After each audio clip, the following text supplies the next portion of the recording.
Hello everyone, welcome back. My name is Mr. Cobalt, and this is the second problem that we're going to be working on regarding Charles's law. So let's get into this. So a gas in a cylinder with a movable piston. So the piston is, you got a cylinder, right? And you got a piston on top. So this piston here can go up or down. So it's a movable piston and you got a gas inside. It has an initial volume of 88.2 milliliters. If we heat the gas from 35 degrees Celsius to 155 degrees Celsius, what is the final volume in milliliters? So the first thing we want to do is write down the information they're giving us. So they give us the initial volume. So V1 is equal to 88.2 milliliters. And then if we heat the gas from 35, so that indicates that 35 degrees Celsius is the initial temperature. So T1 is equal to 35 degrees Celsius. And we're heating it to 155. So that's going to be our T2, our final temperature. So 155 degrees Celsius.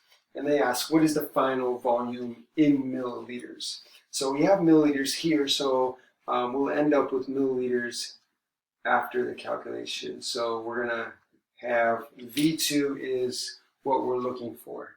So again, before we plug this into Charles's law, we need to convert the temperatures to Kelvin, otherwise we'll get the wrong answer.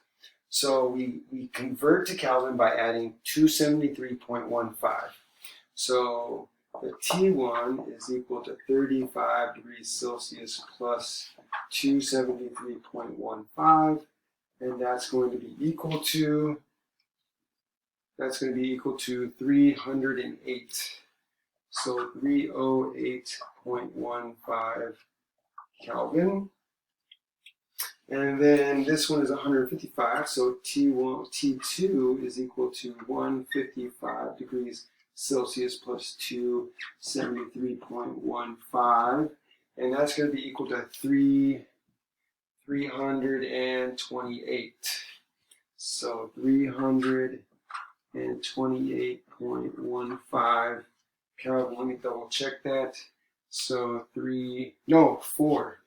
My bad, 4. So 428. 428.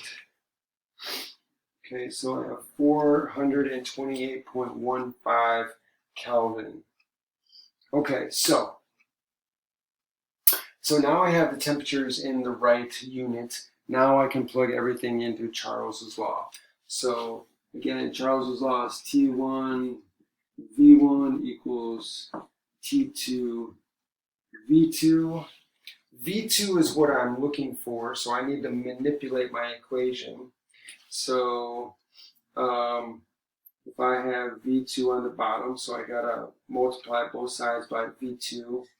That's gonna cancel out.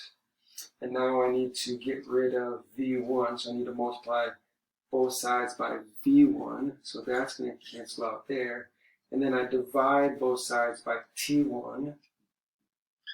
And so that's going to cancel out there. So I end up with V2 is equal to T2 times V1 over T1.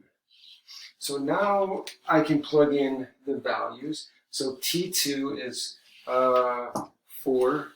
So this is equal to 428.15 Kelvin multiplied by V1, which is 88.2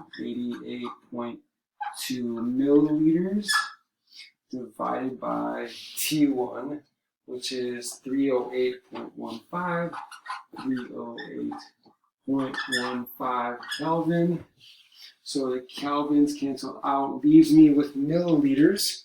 So all I need to do is calculate, and it'll give me my answer in milliliters. So 428.15 times 88.2 divided by 308.15 equals, and I get a volume equal to 122.54, and that's milliliters. And so now I need to check my my significant figures. So here I have 5 sig figs, here I have 3 sig figs, and here I have 5. So the lowest number is 3. So I'm only allowed to keep up to the 2. So I have a 5 there, so that is going to have to be rounded to 123 milliliters. So that is the final answer. And one thing you want to do in these problems is always check your answer to make sure it makes sense. So if Charles's law has the temperature and volume being directly proportional, if one increases, the other should increase. If one decreases, the other should decrease. So here we have an increase in temperature, so we should get an increase in volume, and that's what we have. We have an increase in volume, and so that makes sense. So we can be confident that we got the right answer. I hope this was helpful. Thanks for joining me. And if you like the video, please share the video, make a comment in the comment section, subscribe to my channel, and hit the notification bell so that way you can get notified of any new videos that I put out.